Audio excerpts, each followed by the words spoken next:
So with that, I'm going to turn over to Patrick, who in our email discussions has resolutely has defended his position that as a historian, he's trying to understand, but not to give advice. But in Dallas, there's a term called the hard humanities. So if you understand history, maybe historians do have advice to give.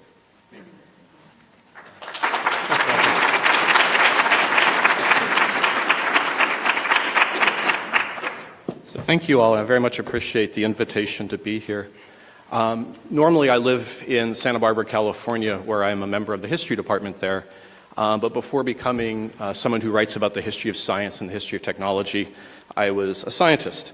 And I'm currently in the process of finishing a book project which is looking at art and technology, artist and engineer collaborations in the 1960s. So I have a deep interest in many of the things we're talking about here today.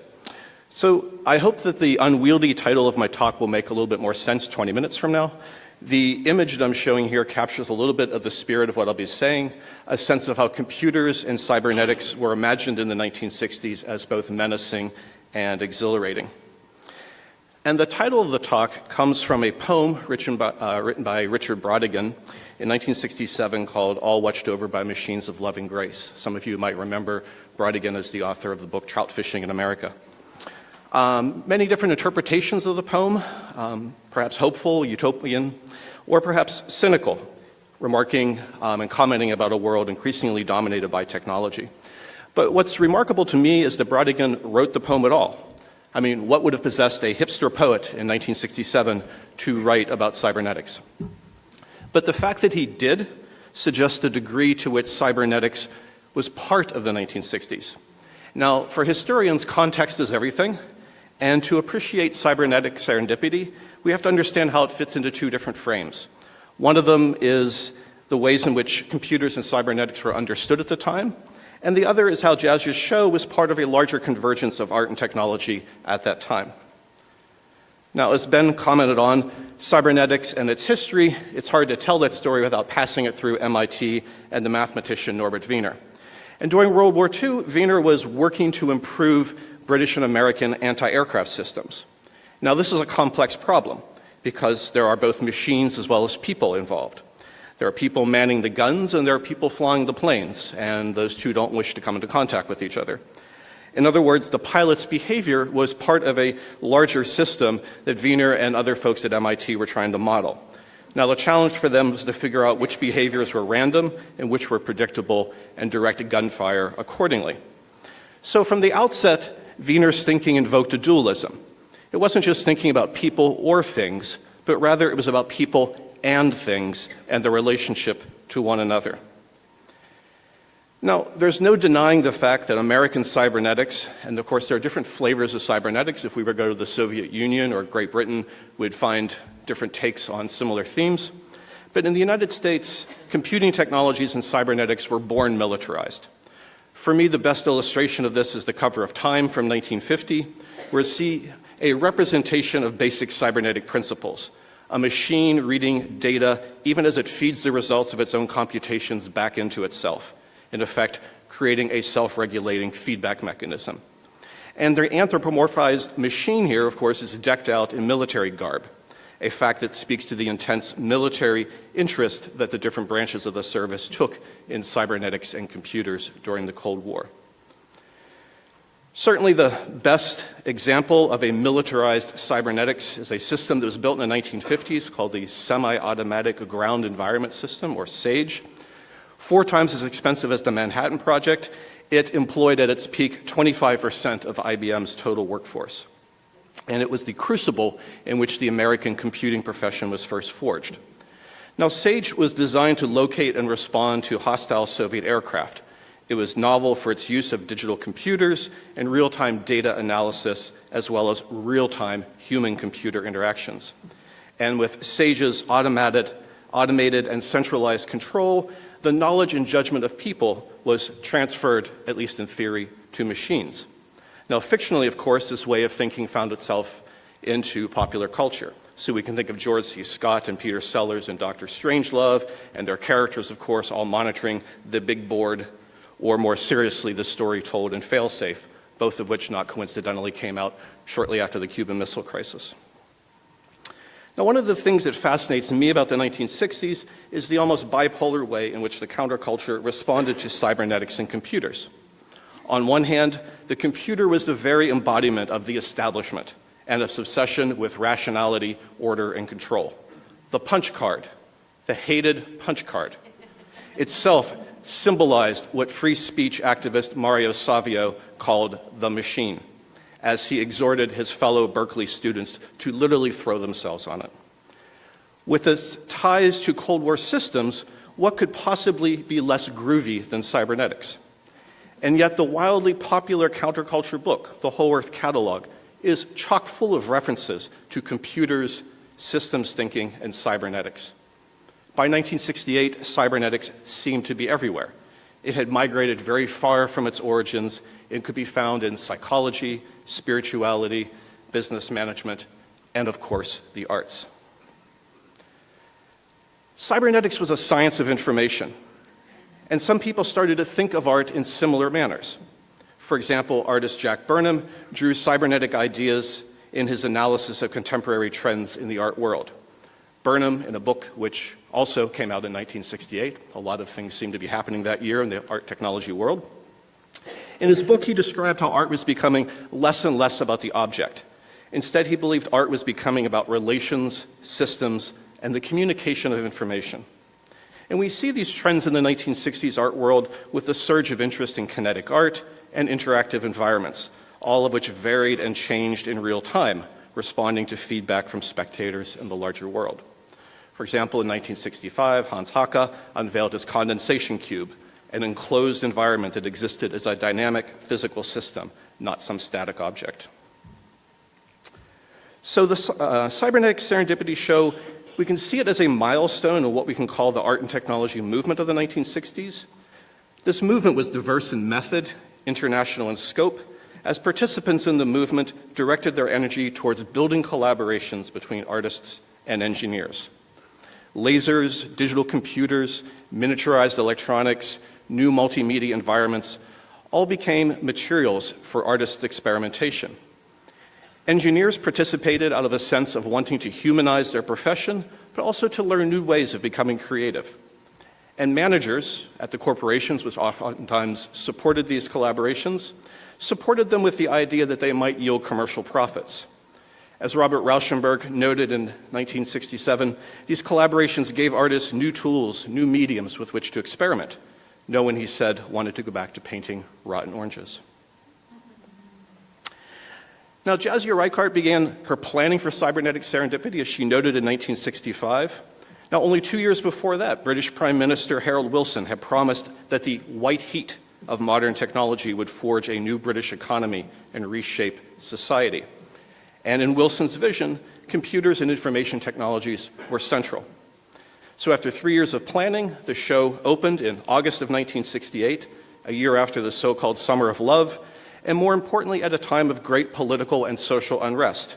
Soviet incursions into Czechoslovakia, campus protests in the United States and Mexico and Europe, heartbreaking assassinations in the United States, and widespread urban rioting.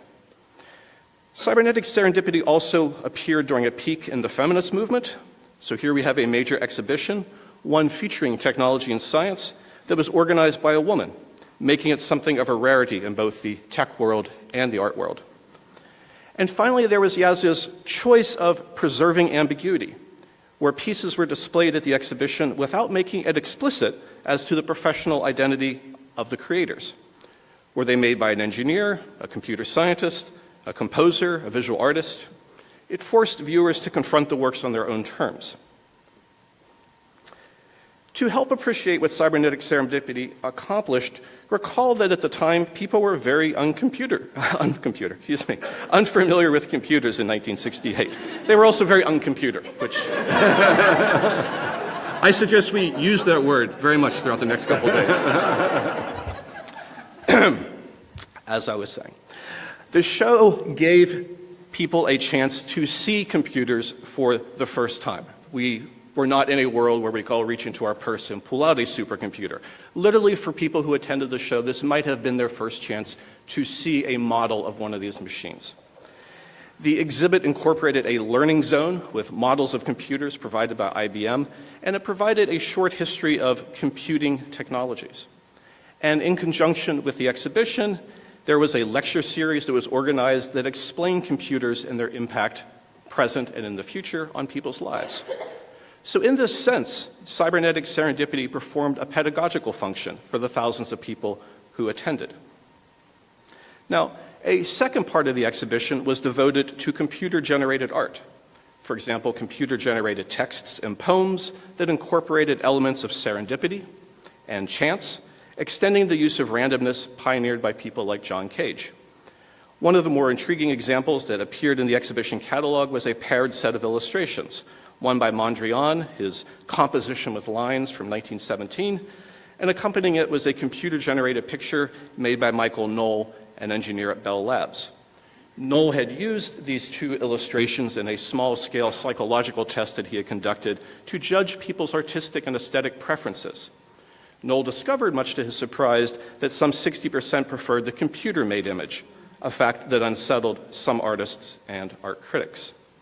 I'll leave it to you to guess which is the Mondrian and which is not.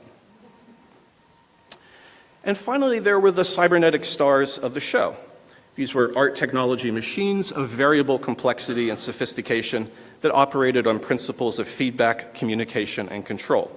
Just to note two examples. For example, on the left, we have Entreshot, made by rocket engineer turned artist Frank Molina. Less than a meter in size, this was designed as an audio-kinetic work that responded to its environment.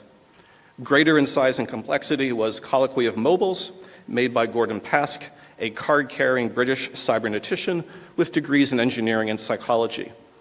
His piece was built as a group of objects that communicated and learned from one another using light and sound. There were 5 objects with lights, sensors, and mirrors, 2 designated male, 3 designated female, hanging from the ceiling. The males would emit beams of light, and the females would glow more intensely while trying to reflect the light back to the male. Visitors could participate in this cybernetic conversation via flashlights and influence the process. So tens of thousands of people turned out to see the show in London, and responses from art critics ranged from supportive to cautious to overtly hostile. A large part of this was due to the prominent place given to technology. It was widely assumed that engineers were not creative.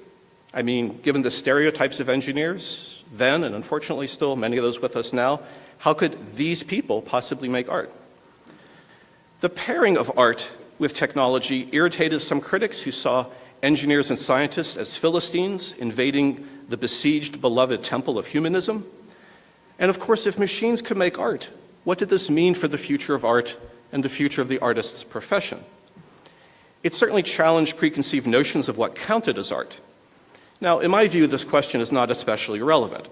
Art is what artists do, just as engineering is what engineers do. And neither is some sort of unchanging essential category. But there were 2 reasons for why the reaction of many art critics to this first wave of art and technology was negative. First, there was the accusation that by collaborating with engineers, artists had compromised themselves aesthetically.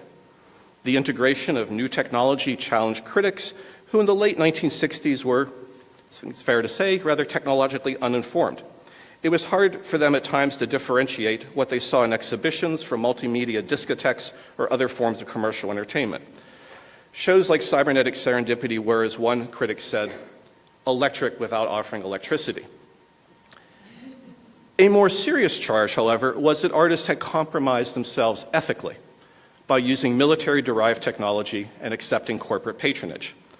Artists were labeled as what one critic said, con man, wannabe scientists, and freeloaders at the trough of techno-fascism. Now, I think it's fair to say that by this point, passions about the war in Vietnam, passions about the civil rights movement, when you start having language like that, these debates were no longer about art itself. And although I think it's a coincidence, cybernetic serendipity happened just as cybernetics itself was peaking as a cultural phrase.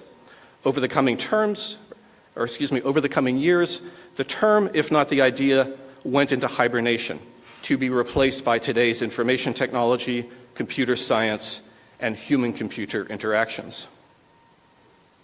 But today, one doesn't have to look far to see how computers and other cybernetic systems are now common in museums and galleries, such as to warrant little comment or notice. At its heart, cybernetics was about communication and control, with debates about the power of algorithms and social media to influence the public sphere. How could we not expect artists to say something about this today? One of my favorite examples, this is Trevor Paglen's Autonomy Cube. It's meant to be both seen and used by viewers, making it a classic cybernetic piece. Where it is installed, computers within the work create an open Wi-Fi hotspot. Anyone can join this network and use it to browse the internet. But Autonomy Cube then routes the Wi-Fi traffic over the Tor network, which is designed, of course, to help anonymize data. So, 3 thoughts to wrap all this up. 1, I want to question the idea, the judgment, that the original art and technology movement was a failure. What if we think of artists' early attempts to use new technology as tests in the same way, the same symmetry that we treat scientific experiments, where the result was more a focus on the process and not the product? So I think critics' judgments arrived before the real potential could be shown. And of course, I think we have to question what we mean by failure. At universities in the United States, South America, Europe, there are literally dozens of programs exploring the intersections of art, technology, engineering, and design today. A second thing, I think the interest in art and technology comes in waves. The 1960s wave left behind an infrastructure for collaboration at the art-technology nexus. It left behind journals like Leonardo. In the 1990s, the appearance of new digital media created a second wave. And today, many new programs are underway at universities, companies, and museums. Now, I think a better question is what causes these waves? The availability of money, of course, is a factor. The availability of new technologies is another variable. But I think the surges of art and technology that we see coincide with debates about higher education as well. This was certainly true in the 1960s as large study groups were formed at MIT and other leading universities to rethink the engineer's curriculum. And I think it's true today with our STEM to STEAM conversations that we're having. Now, correlation is not causation, but our reevaluation of what sort of education we want the next generation of artists and technologists to have seems linked in some way to the interest in the art-technology junction. And finally, history reminds us that things like art and technology are not static categories. Rather, they are cultural enterprises. And looking at the successive waves of enthusiasm for art and technology shows relationships between them and their connections with universities, corporations, publishing ventures, the art world, academies, and the public. Ultimately, this conversation then becomes about how engineers and artists combine their expertise and skills, how they rewired art, how they reincorporated and reappropriated technology in the process. In the 1960s, a new creative culture emerged as an outcome from these interactions. And how can we not expect to see more such serendipity in the future? Thank you.